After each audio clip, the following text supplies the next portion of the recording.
All right, so we're diving deep into reciprocal tariffs today.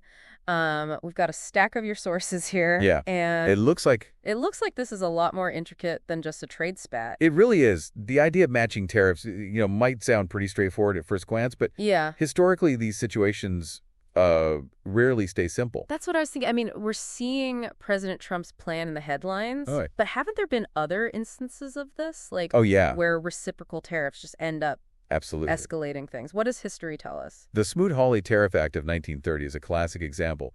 It was meant to protect American farmers, but when the U.S. raised tariffs, other countries retaliated, Uh-huh. and it actually contributed to the Great Depression. So there's definitely a cautionary tale there. Wow, that's sobering. So if we're talking about Trump's plan specifically, Right. he's arguing that it's all about fairness, right? Mhm. That other countries are taking advantage of the U.S. with higher tariffs on our goods. Right. The administration is claiming that a lot of countries have significantly higher tariffs on U.S. imports compared to what we impose on theirs. Okay.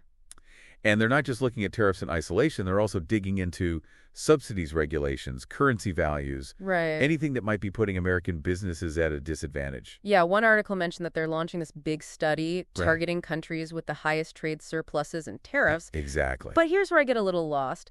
How exactly would this reciprocal part work? Yeah. Do we just raise tariffs to match whatever they have on us? It's not quite that automatic. The idea is to use it as leverage to renegotiate trade deals. Okay. The study's supposed to identify the biggest discrepancies, and then the U.S. would presumably use those findings to pressure those countries into lowering their tariffs. Okay. It's more of a bargaining chip than a straight matching game. Okay, that makes more sense. But the articles also highlight potential downsides, right? Like, even if it's meant to protect American companies, couldn't it backfire on consumers? Absolutely. Yeah. One of the sources used is India as an example. They have a pretty high average tariff on U.S. goods, something like 9.5%. Wow. If we retaliate with similar tariffs, the cost of those Indian imports goes up. Yeah, And who pays for that? right. Ultimately, the American consumer. And that's not even considering the potential impact on our relationship with India. Right. That article specifically points out that they're a key partner, Exactly. especially when it comes to dealing with China. Mm-hmm. Could slapping them with tariffs push them closer to China? Potentially, yeah. I mean, that seems like it would defeat the whole purpose. It's a valid concern, and it highlights the complexity of this whole issue.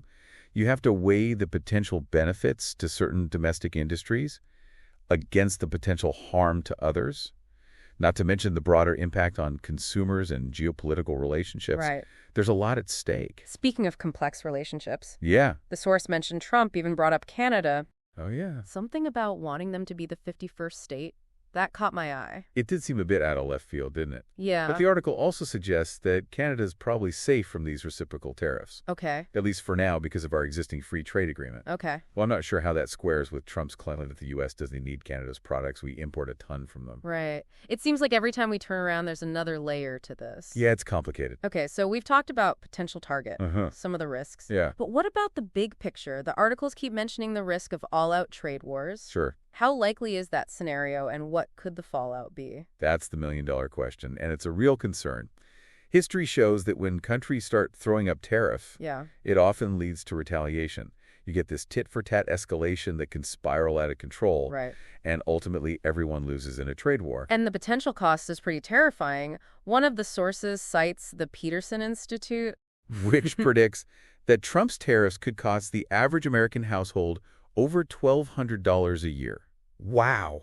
That's not chump change. No, it's not. And it would add fuel to the fire of inflation, which is already a major problem. Right. The source actually uses a pretty striking metaphor. It's a cudgel that is blunted by the effect of inflation. Ooh, I like that. It's like trying to use a hammer that keeps getting softer and softer. Exactly. The tariffs might be intended as a powerful tool, but their impact could be significantly weakened by the fact that everything is already getting more expensive. So we've got potential retaliation from other countries, Mm-hmm. consumers facing higher prices, Right. the global economy taking a hit. Yeah. It sounds like a recipe for disaster. But what are the alternatives? Right. Is there any way to address trade imbalances without resorting to these potentially destructive measures? That's what we'll delve into next. There are other approaches out there, but they require a different mindset, one that prioritizes cooperation and long-term solutions over quick fixes and zero-sum games.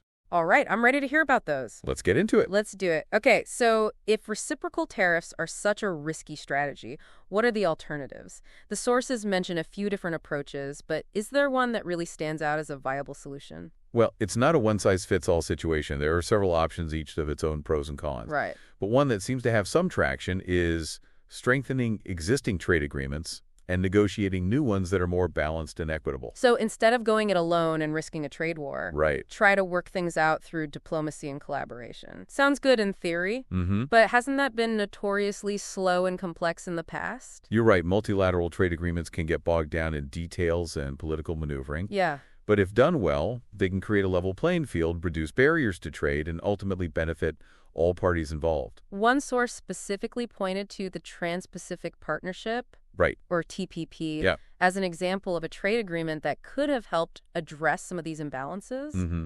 But Trump pulled the U.S. out of that deal early in his presidency. Yeah. Is there any chance of reviving something like that? It's hard to say. The political landscape has shifted quite a bit since then, both in the U.S. and globally. Right. But there's definitely a growing recognition that we need stronger international frameworks to govern trade and ensure fairness. Okay. Whether that takes the form of reviving the TPP or creating something entirely new remains to be seen. It seems like one of the biggest challenges is that everyone has their own definition of fair. Exactly. What one country sees as an unfair advantage, another might view as a legitimate way to support their industries. That's why these negotiations are so complex.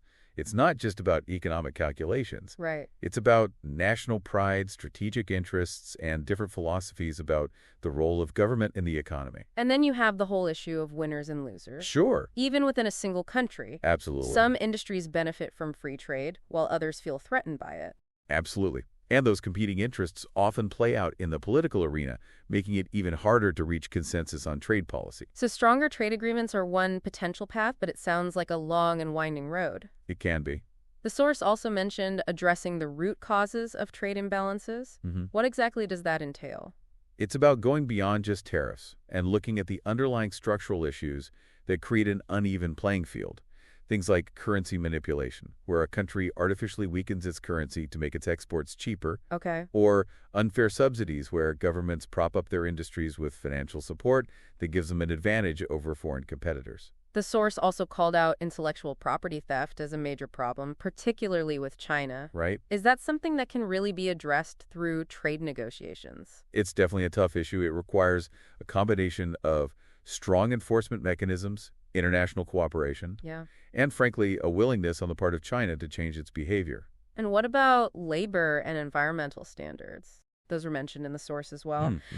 Is it fair for countries with lax regulations to have a competitive advantage over those with stricter rules? That's a complex ethical and economic debate.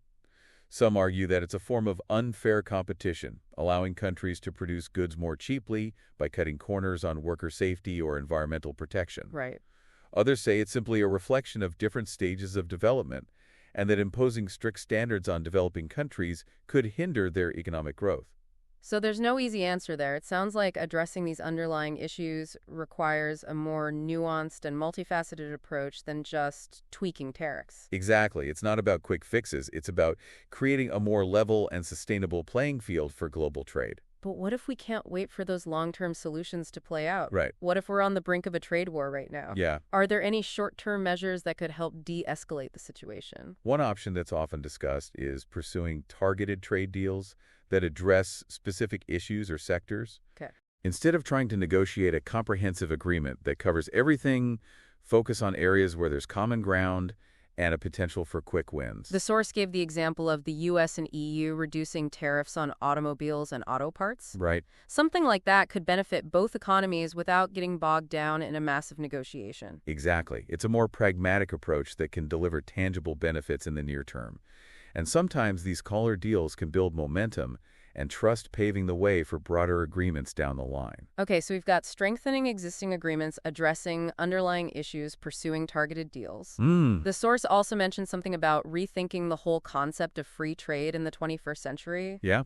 That sounds pretty radical. What does that even mean? It's a perspective that's gaining traction, especially among those who feel that the current system focused on maximizing efficiency and reducing barriers has come at too high a cost. Cost in what sense? They argue that the relentless pursuit of free trade has led to job displacement in developed countries, exploitation of workers in developing countries, and a race to the bottom in terms of environmental regulations. Wow. They say we need to move beyond just focusing on whether trade is free and start thinking more about whether it's fair and sustainable. So it's not about rejecting free trade outright. Right. but about making it work better for everyone. Exactly. It's about finding a balance between economic efficiency and social responsibility. It's about ensuring that the benefits of trade are shared more equitably and that the costs don't fall disproportionately on the most vulnerable. One of the sources quoted a labor leader who said, "Free trade shouldn't mean a free pass to exploit workers or pollute the planet." That really resonated with me. It's a powerful statement that captures the sentiment of many who feel that the current system is rigged against them.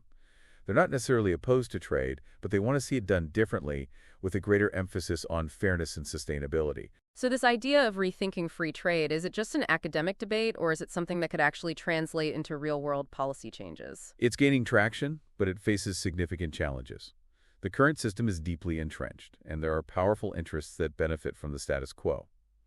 But the growing awareness of the social and environmental costs of globalization is creating pressure for change. It sounds like there's a lot of momentum building for alternatives to this tit-for-tat tariff approach. But how do we get from these theoretical ideas to concrete action? That's the million-dollar question. It requires a combination of political will, public pressure, and creative thinking. It requires leaders who are willing to challenge the status quo and work together to create a more just and sustainable global trading system. So we've got a lot to think about here. Trade agreements, addressing underlying imbalances, targeted deals, even rethinking the whole philosophy of free trade. It's a lot. It's a lot to unpack. It really is, and it highlights the fact that there's no single solution to this complex issue.